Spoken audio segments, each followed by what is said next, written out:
In this video, I'm going to show you how you can easily delete empty photo album on your iPhone.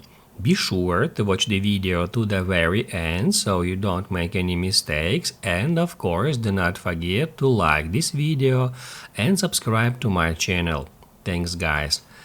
So let's get started, and first off, open up Photos app, then tap right here to head over to Albums.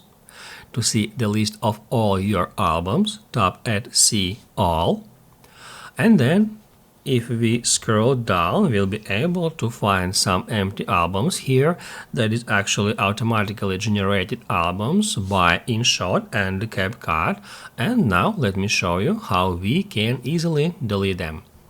To delete an album, get into it, tap at three dots, tap at Delete Album, and then tap at Delete Album again.